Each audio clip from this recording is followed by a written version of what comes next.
I've talked about death extensively on this channel, but I've never actually mentioned the Demon Slayer, which was for the best, since Demon Slayer actually has a lot to offer in this topic.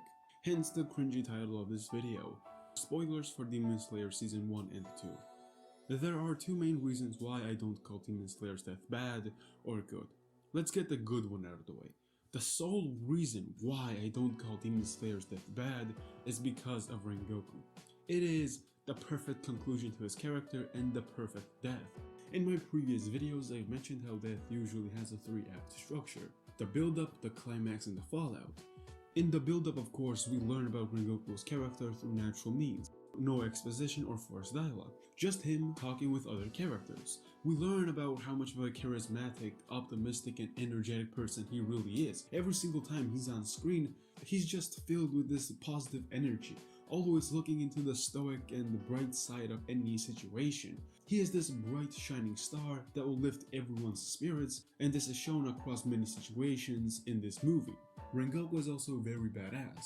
Every single time he draws his katana, it is followed up with an incredible display of flames and power. Aside from his surface level character, his personality, and his strength, we also learn more personal stuff about Ringoku. His backstory, why he became a Hashira, his dynamic with his family.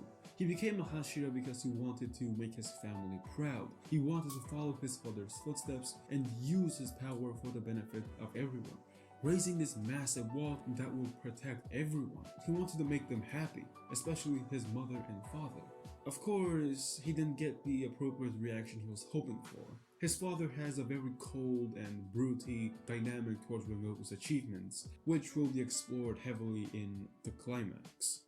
Speaking of climax, it is spectacular. Every single aspect of Ringoku's character is present in this moment, and it is elevated to extreme measures.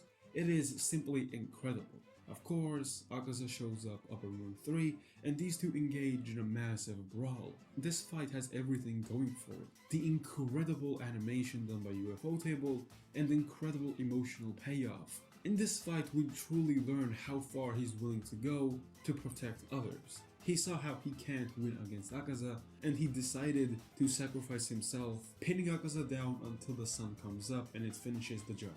Of course, Ringoku failed this, but in his eyes, this was a massive victory. He did not allow anyone to get hurt, and he succeeded in fulfilling a promise. He was happy he was able to protect people. In this climax, we also get a far more deeper look into his backstory and true motivations on why he became a Hashira, and how big of a role his mother played in his life.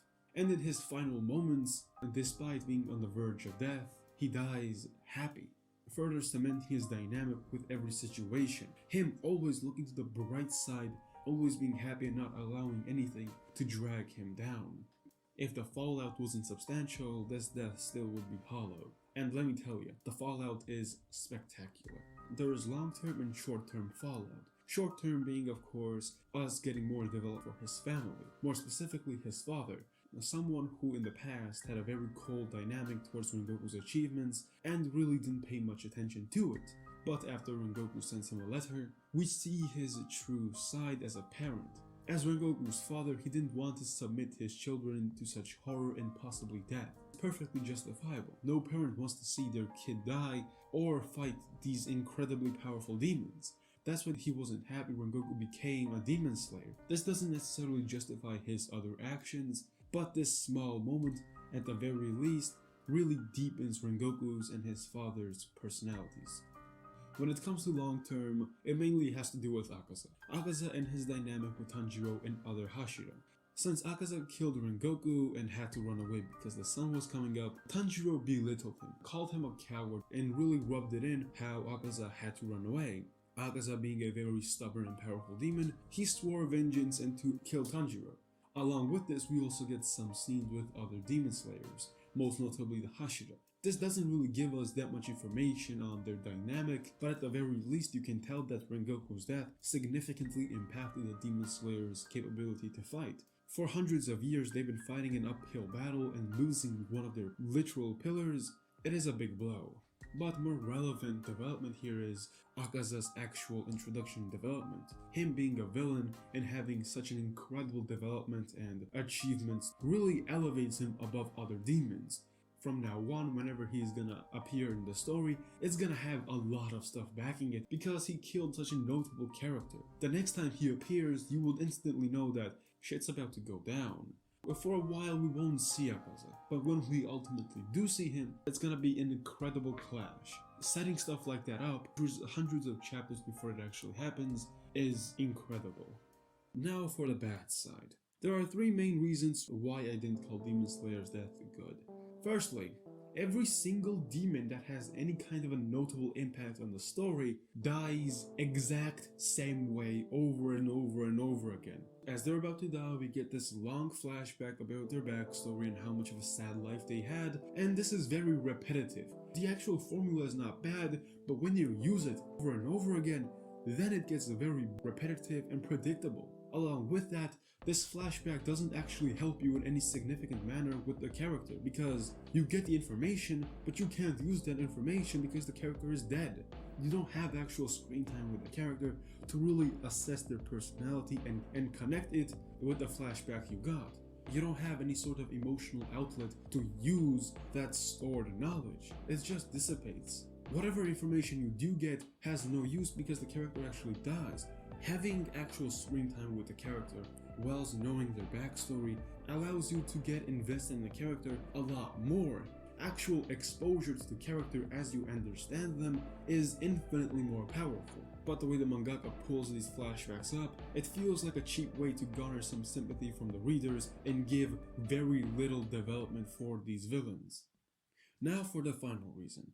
This whole problem could be fixed easily. Just move the flashbacks in other areas of the story, and that's it. There isn't much else to it. But to go a step further and make these flashbacks actually feel natural when they do appear, you could have small scenes where there's some kind of a dialogue or interaction with the characters actually makes this backstory relevant to the topic, giving actual reasoning on why it will appear.